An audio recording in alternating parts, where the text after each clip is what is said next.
warm welcome to all of you. My name is Anchal Tyagi, and today we would be starting with part 3 for Unit 1 of BPCC 104. तो unit 1 का नाम है introduction to statistics. तो आज हम इस particular unit का part 4 start करने वाले हैं। Previously I have posted part 2 and part 1. If you are like new to my channel, new to this particular unit, so please do give them a watch, जिससे कि आपकी conceptual clarity top पे रहे and then फिर हम जो है एक sound foundation आगे build कर पाए, right? So as I have told, my name is Anjal Tyagi and you would be finding all of these interactive productive sessions on my channel, and if you find them helpful you can like, subscribe and share. Also, you can join my Telegram channel for these PDFs जो अभी आप session में देख रहे हैं। जैसे एक unit complete होती है, I post the PDFs over there. You can mail me, comment me if you have any sort of doubts. एक डाउट फॉर्म भी है अबाउट सेक्शन में चैनल का, तो आप वहाँ पे जाके उसमें भी डाउट पूछ सकते हैं। Okay, so let's start with today's content. तो आज हमारा जो प्रायोरिटी रहेगी वो रहेगी कि आज हम कंप्लीट करेंगे limitations and miss interpretations of statistics. कि स्टैटिस्टिक्स के अंदर जब हम बात करते हैं तो यहाँ पे क्या क्या लिमिटेशंस मतलब कमियां रह जाती हैं और क्या क्या हम गलत इंटरप्रिटेशन ले लेते हैं, क्या हम कैसे हम गलत परसीव कर लेते हैं इंफॉर्मेशन को, जिसकी वजह से हमारी जो स्टैटिस्टिक्स की रिसर्च है या साइकोलॉजिकल रिसर्च है उसके रिजल्ट में भी हमें डिफिकल्टी देखने को मिलती है, हमें एक एक्यूरेट या डिजायर्ड रिजल्ट नहीं मिलता। ठीक है, फिर हम देखेंगे कि हमें मेजरमेंट जो करनी है किसी भी एक साइकोलॉजिकल वेरिएबल की, सो उसके लिए हमारे पास जो है अलग अलग तरीके के स्केल्स होते हैं जिसके लाइक बुनियाद पे हम साइकोलॉजिकल वेरिएबल को मेजर करते हैं। ठीक है, तो ये जो अलग अलग तरीके के स्केल्स हैं ना, हम इनको भी समझेंगे, right? So now let's move to a very first thing, that is limitations and misinterpretations of statistics. Okay, तो इसके लिए मैंने जो है एग्जैक्ट हैंडबुक की फोटो खींच के लगा दी है, क्योंकि ये डायरेक्ट पॉइंट्स थे, इसमें कुछ भी कम ज़्यादा नहीं हो सकता है। सो बिल्कुल एक्यूरेट प्रिसाइज पॉइंट्स 8 पॉइंट हैं दोनों टॉपिक के लिए combined. So let's start with this. So पहले पता होना चाहिए these are the 8 misinterpretations, or you can say that are leading to failure, or like they are the side negative points regarding a statistics or a psychological research. ठीक है, so statistics cannot be used with single observation. See, एक चीज हमें याद रखनी है कि जब हम स्टैटिस्टिक्स को यूज करते हैं ना, तो हम पूरी रिसर्च कंडक्ट कर रहे हैं। वहां पे हम एक सिंगल वेरिएबल की या फिर एक सिंगल ऑब्जर्वेशन के ऊपर वो पूरी की पूरी स्टैटिस्टिक्स अप्लाई नहीं कर सकते। हमें स्टैटिस्टिक्स अगर यूज करना है अपनी रिसर्च के अंदर, तो हमें एक डेटा या जो भी आप ऑब्जर्वेशन बेसिकली आपकी है उसका ना पूरा ग्रुप होना चाहिए। एक सिंगल यूनिट पे स्टैटिस्टिक्स अप्लाई नहीं होती। For just a single observation statistics can not be applied. ठीक है, ये पहला था। Next is events or phenomena that are qualitative in nature cannot be subjected to statistics.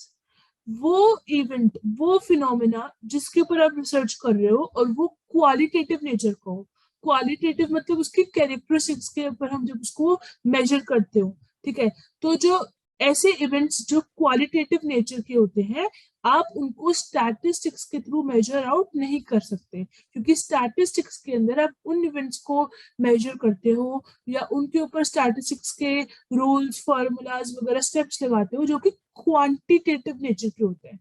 पर हमारे पास अगर क्वालिटेटिव नेचर का इवेंट होता है तो वो हम उसके ऊपर स्टैटिस्टिक्स अप्लाई नहीं करते। Statistics is applicable to events and phenomena that can be measured in terms of numbers, जिनको हम numbers की फॉर्म में मेजर कर सकते हैं। इसीलिए हम स्टैटिस्टिक्स को क्वांटिटेटिव नेचर के जो इवेंट होते हैं उनके ऊपर ही अप्लाई करते हैं, क्वालिटेटिव वाले के ऊपर नहीं करते, ठीक है। Inferences based on statistics cannot be exact as the inferences that are drawn are based on mathematical laws. आप जो इन्फरेंस या फिर आप जो समझेंगे स्टैटिस्टिक्स को लगाने के बाद जो आपका रिजल्ट आया, आप उससे जो एक तरीके से आप जो इन्फर करेंगे मीनिंग को, आप वो मीनिंग एग्जैक्ट सेम नहीं होगा as compare to mathematical laws. मतलब जब आप मैथमेटिकल रूल्स रेगुलेशन फॉर्मूला लगाते हो तो आपका एक जो रिजल्ट आता है, और जब आप स्टैटिस्टिक्स लगाते हो तो एक रिजल्ट आता है। तो दोनों के रिजल्ट को आप सिमिलर इन्फ्लुएंसेस के बेसिस पे नहीं देख सकते, बिकॉज दोनों की मेथोडोलॉजी कॉन्सेप्ट सब कुछ बहुत अलग होते हैं। Statistical laws are based on the majority of observation and may not be applicable to each and every individual. क्योंकि हमने पहले भी देखा था कि जो statistics है वो majority of observation, मतलब एक ग्रुप मेजर सारे जितने भी ऑब्जर्वेशन है उसके ऊपर अप्लाई हो जाएगा, मैक्सिमम टू मैक्सिमम, ठीक है। वो एक एक ऑब्जर्वेशन या एक एक यूनिट के ऊपर अप्लाई नहीं कर सकते, लेकिन मैथ्स को हम एक एक यूनिट एक सिंगल सिंगल ऑब्जर्वेशन के ऊपर अप्लाई कर सकते हैं। इसीलिए इन दोनों की जो इन्फरेंसेस होगी वो आप सेम एग्जैक्टली सेम आप नहीं डिमांड कर सकते या फिर निकाल सकते, ठीक है। In order to adequately interpret the result of statistics, knowledge about the statistics is required. ये बहुत ही इंपॉर्टेंट बात है कि अगर आपको सही इंटरप्रिटेशन निकालना है स्टैटिस्टिक्स के रिजल्ट का, तो पहले आपको स्टैटिस्टिक्स के बारे में नॉलेज होनी बहुत जरूरी है, specially with regard to when to use what technique and how to interpret the results obtained. ये बहुत जरूरी है कि कैसे डाटा के साथ या कैसे ऑब्जर्वेशन या इवेंट के साथ हमें कौन सा वाला मेथड यूज करना है स्टैटिस्टिक्स का, उसके अंदर क्या निकालना है, सब कुछ आपको हाउ व्हेन व्हाई सब कुछ, ये सब कुछ आपको तब समझ में आएगा जब आपको स्टैटिस्टिक्स की डिटेल्ड इन डेप्थ नॉलेज होगी। तो इसलिए आपको स्टैटिस्टिक्स की नॉलेज पहले होनी चाहिए रिजल्ट निकालने से, इंटरप्रिटेशन निकालने से पहले। फिफ्थ पॉइंट की तरफ चलते हैं। Statistics as such has no control over the data collection process. Statistics का कोई कंट्रोल नहीं होता डेटा कलेक्शन प्रोसेस के अंदर, क्योंकि आप जो है स्टैटिस्टिक्स को यूज करके डेटा कलेक्ट करने नहीं जाते हो, ठीक है। जब आप डेटा के ऊपर रिजल्ट निकालने वाले तो तब आप स्टैट्स को यूज करते हो। सो the result obtained will not indicate will provide no indication of any dishonesty or bias in data collection. Thus, it is prone to just a second, I need to clear the point. Misuse, and much depends in this regard on the researcher rather than statistics. अगर आपके data collection के अंदर ही आपने misuse करा है या आपने अच्छी तरह कलेक्शन नहीं करा है, आपसे कोई गलती हो गई, एरर आ गया, या आपने डिसऑनेस्टली या किसी अपने पर्सनल इशू या बायस की वजह से आपने डेटा कलेक्शन के अंदर डिफिकल्टी क्रिएट करी है, तो उसका जिम्मेदार रिसर्चर होता है। Researcher is responsible for that particular error because statistics cannot control the data collection process. Statistics control नहीं करेगा आपके डेटा कलेक्शन प्रोसेस को, लेकिन रिसर्चर करता है। तो अगर डेटा कलेक्शन प्रोसेस के अंदर गलती होने की वजह से स्टैटिस्टिक्स के अंदर रिजल्ट गलत आता है, so equivalently and wholly the researcher is responsible, right. अब हम आगे चलते हैं पॉइंट नंबर 6 की तरफ। तो यहाँ पे कहते हैं कि स्टैटिस्टिक्स में not provide a complete picture about a certain phenomena और इवेंट, क्योंकि सी स्टैटिस्टिक्स आपको पूरी इमेज नहीं दिखाएगा। आपने डेटा डाला, फॉर्मूला यूज करा, स्टैट्स का मेथड यूज करा और अपना रिजल्ट निकाल दिया, ठीक है। अब जो एक्सटर्नल फैक्टर्स हैं वो उस डेटा को या वो उस इवेंट को कैसे इन्फ्लुएंस करते हैं, ये स्टैटिस्टिक्स जो है वो कंसीडर नहीं करता है। एक्सटर्नल एक्सट्रेनियस वेरिएबल्स या फैक्टर्स स्टिमुलाई को स्टैटिस्टिक्स कंसीडर नहीं करेगा। इसीलिए अगर इन वेरिएबल्स लाइक इवेंट्स का अगर एक इम्पैक्ट पड़ता है स्टैटिस्टिक्स के रिजल्ट के ऊपर, तो यहाँ पे स्टैटिस्टिक्स की गलती नहीं होती। There are a number of factors that can have an impact on certain phenomena. बहुत सारे फैक्टर्स होते हैं जो कहीं ना कहीं किसी ना किसी फिनोमेना के ऊपर असर छोड़ते हैं. But statistics will be able to measure only those factors that are quantitatively expressed, क्योंकि हमारा जो स्टैटिस्टिक्स है वो क्वांटिटेटिव नंबर्स के ऊपर ही काम करता है. तो स्टैटिस्टिक्स बस उन फैक्टर्स को कंसीडर करता है जो क्वांटिटेटिवली डेटा को मैनिपुलेट कर सकते हैं. ठीक है, अदर एक्सट्रेनियस फैक्टर्स का लेना देना कुछ भी नहीं है अपने स्टैटिस्टिक्स को, right. Next come the last misinterpretation या फिर misconception related to statistics, that is the result obtained are also prone to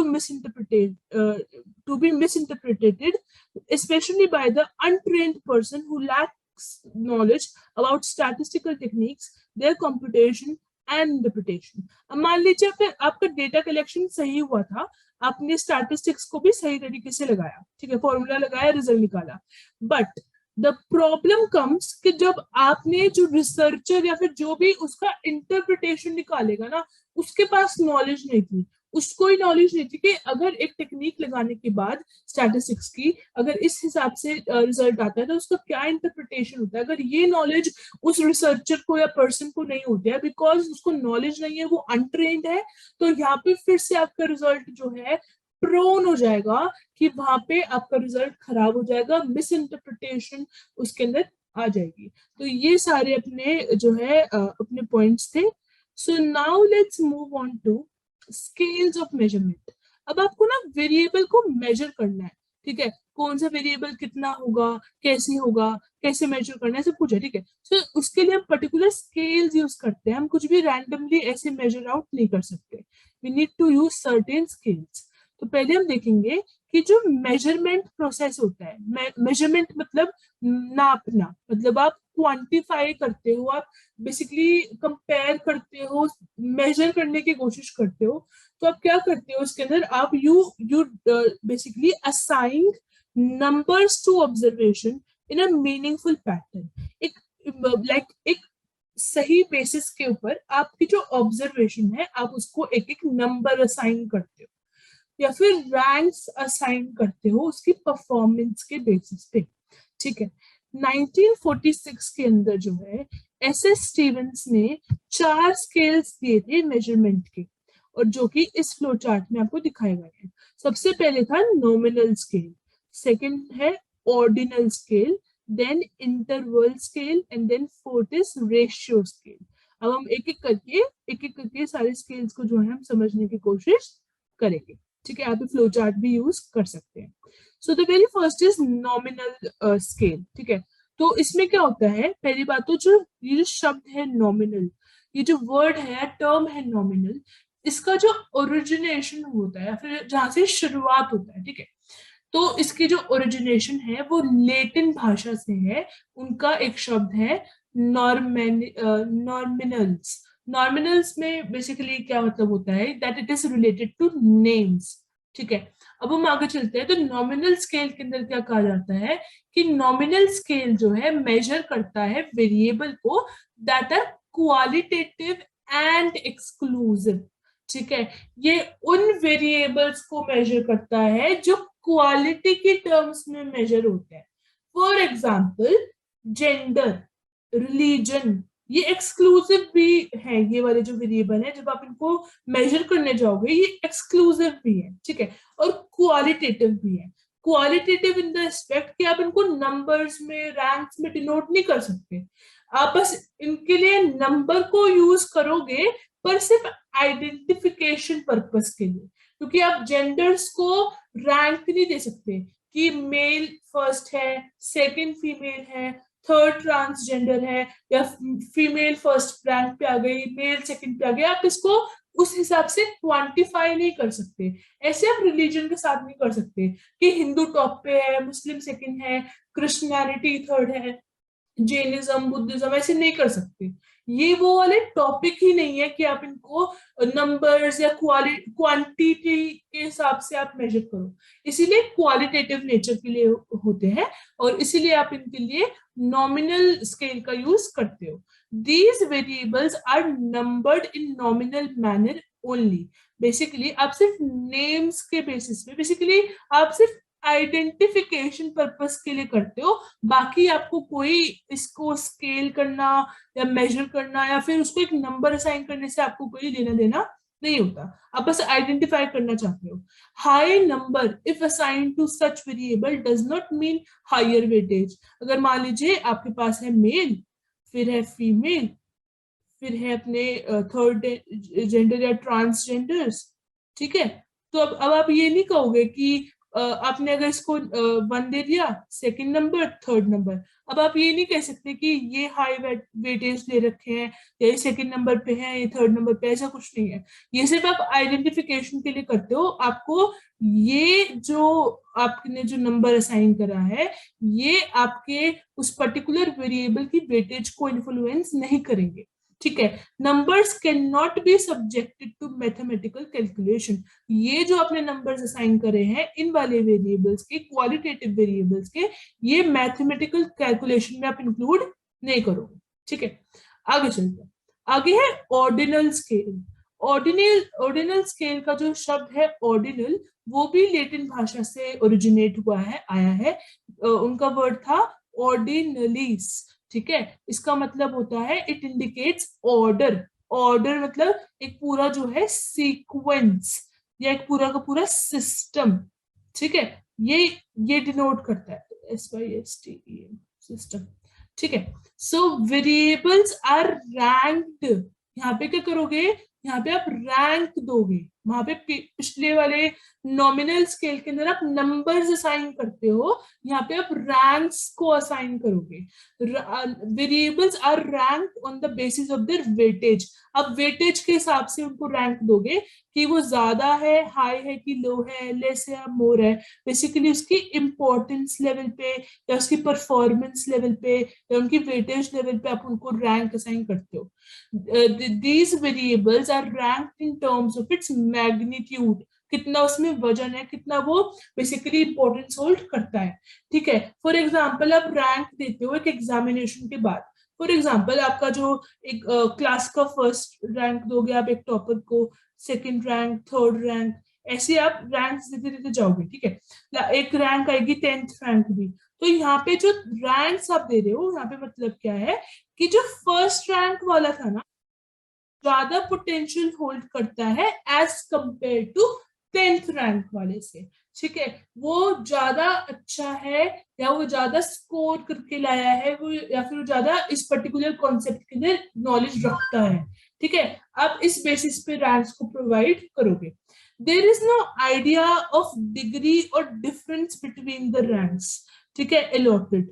यहाँ पे कोई भी ना डिफरेंस, या आप ये नहीं बोल सकते कि आप रैंक्स तो अपने असाइन कर दी। खासकर साइकोलॉजिकल रिसर्च के अंदर जब आप करते हो, आप रैंक्स असाइन करते हो, तो आप उनको मैथमेटिकल कैलकुलेशंस के लिए नहीं लेके जा सकते, क्योंकि वहां पे परसेंटाइल वगैरह बहुत सारे फैक्टर्स होते हैं जो अभी आपको नहीं पता है, ठीक है। तो ये भी सब्जेक्टेड नहीं होता मैथमेटिकल कैलकुलेशंस के लिए, बस ये परफॉर्मेंस या वेटेज लेवल के हिसाब से आप एडजस्ट करते हो। The variables are simply compared as per the rank. आप रैंक्स के बेसिस पे उन वेरिएबल को कंपेयर करते हो, उनकी वेटेज को, तो ये इसका काम रहता है। थर्ड जो अपना स्केल है वो है इंटरवल स्केल। अब आपने पढ़ा होगा कि 1 to 10 वालों को हमने दे दिए A, ठीक है। 10 to 20 वालों को दे दिए B। मतलब ऐसे कुछ भी, मतलब क्लासिफिकेशन से बना देते हैं, इंटरवल बना देते हैं कि 1 से 10 वाले इंटरवल में A, 10 से 20 वाले B, 20 से 30 वाले अपने C, ऐसे कर देते हैं, ठीक है। यहाँ पे हमने इंटरवल बनाए हैं, क्लासिफिकेशन करी है, ठीक है। अब क्या देखेंगे हम कि अब हम इसको साइड में रखते हुए काम आएगा आगे। सी, जो इंटरवल स्केल होता है ये बहुत ज्यादा यूज होता है, that is most commonly use in the measure of psychological variable. Psychological research के अंदर साइकोलॉजिकल वेरिएबल्स के लिए इंटरवल स्केल बहुत ज्यादा यूज होता है। Similar variables are categorized. पहली बात तो एक जैसे वेरिएबल जो होते हैं उनको हम एक कैटेगरी, एक इंटरवल में डाल देते हैं और फिर उनको एक रैंक दे देते हैं, ठीक है, ठीक है। लाइक स्कोर्स जो होंगे 22, 23, 24, 25, इनको हम एक जैसी रैंक दे देंगे, और ऐसे जो रैंक होगी 34, 35, जो 30 to 40 के बीच में होगी उनको एक रैंक दे देंगे। तो दोनों की ना रैंक सेम होगी, दोनों ग्रुप की। मान लीजिए आप दे देंगे इंटेलिजेंस स्कोर के हिसाब से, जिनके स्कोर 20 आए हैं, 21 आए हैं, 22 आए हैं, 23 आए हैं, उनको आप रैंक दे दोगे 4th रैंक। ऐसे ही 34 स्कोर वाले, 35 स्कोर वाले, 36 स्कोर वाले, 37 स्कोर वालों को आप रैंक दे दोगे 5th रैंक। ठीक है, तो ये जो पर्टिकुलर क्लासिफिकेशन है, इन सबको ये वाली जो है रैंक मिलती है, इंटरवल को, पूरे क्लासिफिकेशन के इंटरवल को। There is no absolute zero, यहाँ पे कोई भी चीज, कोई भी एक पर्टिकुलर वेरिएबल जीरो नहीं होगा, कुछ भी जीरो नहीं होगा, बिकॉज ऐसा कोई भी इंडिविजुअल नहीं हो सकता जिसके पास कोई भी साइकोलॉजिकल वेरिएबल जीरो होगी।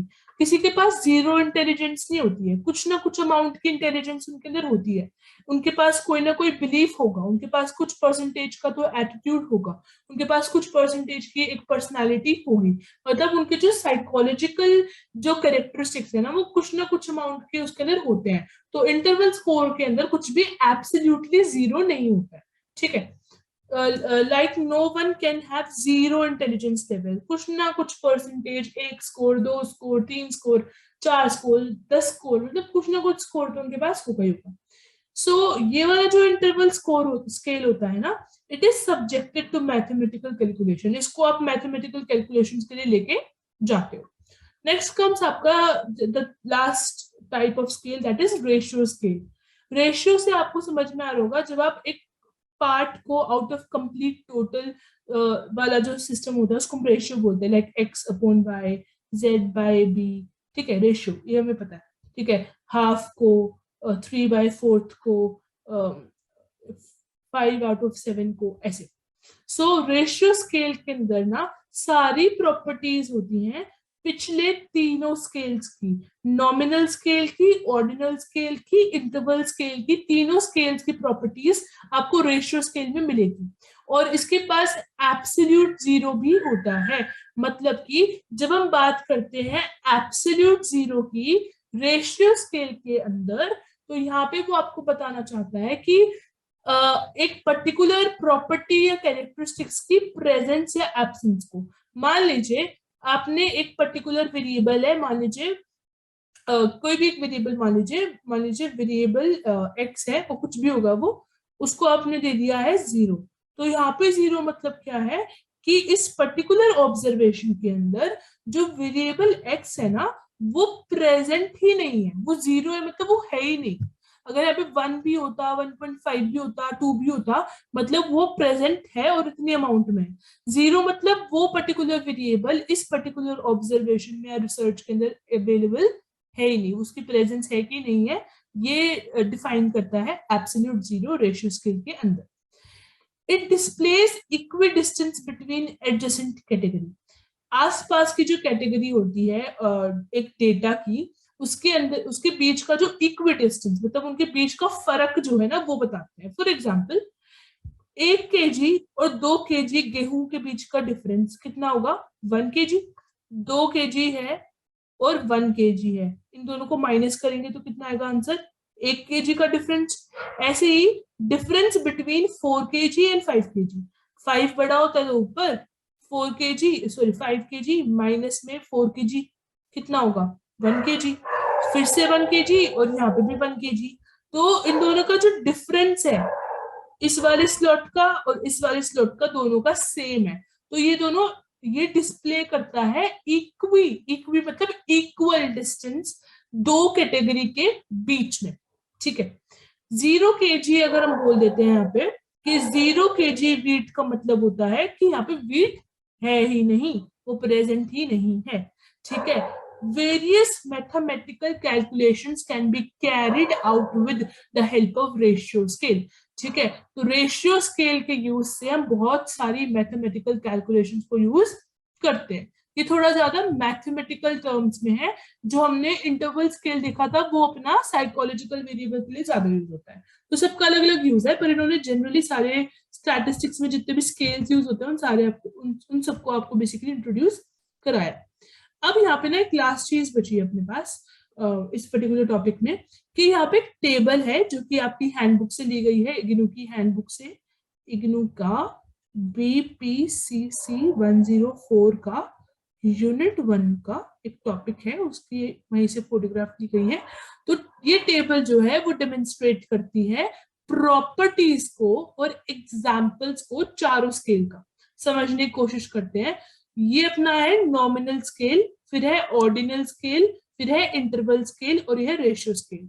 इनकी प्रॉपर्टीज को डेमोन्स्ट्रेट करा है इस तरह के, मैं चेंज कर देती हूँ पेंसिल का colour blue. So categories are exclusive, nominal के अंदर एक्सक्लूसिव कैटेगरी को इंक्लूड करते हैं, ऑर्डिनल में करते हैं, इंटरवल में करते हैं, रेशियो में करते हैं। फिर है अपना कि categories are arranged in an order, सारी कैटेगरी को एक ऑर्डर में लगाया जाता है इस पर्टिकुलर स्केल के अंदर या नहीं। नॉमिनल में नहीं लगाते, ऑर्डिनल में कैटेगरी के अंदर लगाते हैं, इंटरवल में तो लगाते हैं क्योंकि उनको एक क्लासिफिकेशन देनी पड़ती है 1 से 10, 10 से 20 ऐसे। तो यहाँ पे तो कैटेगरी में ऑर्डर में पूरा लगाते हैं और रेशियो में भी लगाते हैं। इक्वल डिस्टेंस जो होता है, इक्वल डिस्टेंस दो कैटेगरी के बीच में कितना है, ये कौन मेजर करता है? नॉमिनल नहीं करता, ऑर्डिनल नहीं करता, इंटरवल करता है, रेशियो भी करता है। रियल जीरो मतलब जो एग्जैक्टली जीरो है वो किसी में भी नहीं होता, एब्सोल्यूट जीरो इन तीनों में नहीं होता, सिर्फ और सिर्फ रेशियो वाले स्केल के अंदर आपको एब्सोल्यूट जीरो मिलता है। एग्जाम्पल देखते हैं कि नॉमिनल का क्या होगा एग्जाम्पल। सो नॉमिनल का एग्जाम्पल होगा roll numbers assign to students. यहाँ पे जब आपको क्लास में रोल नंबर दिए जाते हैं, मान लीजिए मेरा रोल नंबर है 1, आपका है 2, फिर है 3, फिर है 4, फिर है 5। यहाँ पे मेरा रोल नंबर 1 है, इसका मतलब ये नहीं कि मेरा रैंक 1 है पूरी क्लास में, बस ये मेरे को आइडेंटिफाई करने के लिए कि हाँ रोल नंबर 1 का बच्चे का नाम है आंचल त्यागी, रोल नंबर 2 का है ये, रोल नंबर 3 का फलाना, रोल नंबर 4 का ढिमकाना। ठीक है, तो ये सिर्फ आइडेंटिफिकेशन पर्पस के लिए होता है। जब हम बात करते हैं ऑर्डिनल की, तो यहाँ पे दी जाती है रैंक। ठीक है, तो रैंक जो ऑब्टेन होती है बच्चों को एक साइकोलॉजिकल क्लास में, मतलब आपकी पोटेंशियल, आपकी वोकैबुलरी, इंटेलिजेंस लेवल के हिसाब से साइकोलॉजी के टर्म्स में जब आपको रैंक दी जाती है तो वहां पर उनकी वेटेज होती है। फिर इंटरवल में बात करते हैं scores obtained by individuals of an attitude scale. Attitude scale का जब आप टेस्ट कभी करेंगे तो उसके अंदर आपको जो है पूरा एक इंटरवल के अंदर जो है क्लासिफिक मतलब मार्क्स लगाने होते हैं, तो उसी को यहाँ पे इंटरवल में कहा गया है। रेशियो में क्या है, errors made by individual on a memory test, इसका जो एग्जांपल है रेशियो। ये ज्यादा साइकोलॉजिकल रिसर्च के हिसाब से एग्जांपल दिए गए हैं, तो अभी हो सकता है आपको नहीं समझ में आए क्योंकि अभी आपके पास बहुत सारे यूनिट्स हैं फर्दर, ये तो फर्स्ट यूनिट चल रही है, तो अभी जो है ज्यादा स्ट्रेस हम नहीं देंगे, बस एग्जांपल्स को आप थोड़ा थोड़ा समझ लीजिए बस, बहुत ठीक है। Now let's move to the end and that was all for today. I hope कि आपको कॉन्सेप्ट्स ना समझ में आ गए होंगे। ये वाला जो स्केल वाला है ज्यादा स्टैटिस्टिकल के अंदर है, तो एक बारी आप प्लीज मतलब वीडियो देखने के बाद अपने जो भी आपके रनिंग नोट्स है वो बनने के बाद एक बारी आप हैंड आउट को रीड कर लेना, और कोई डाउट हो तो आप पूछ सकते हो। That's all for today and you can subscribe, like and share, hit the bell icon for getting the latest updates। और आगे आने वाली स्लाइड्स में आपको जो है और भी कंटेंट दिखेगा, तो आप डायरेक्टली वहां पे क्लिक करके अपने वीडियो तक पहुंच सकते हैं। That's all for today guys, thanks a lot, stay tuned, stay happy, bye bye।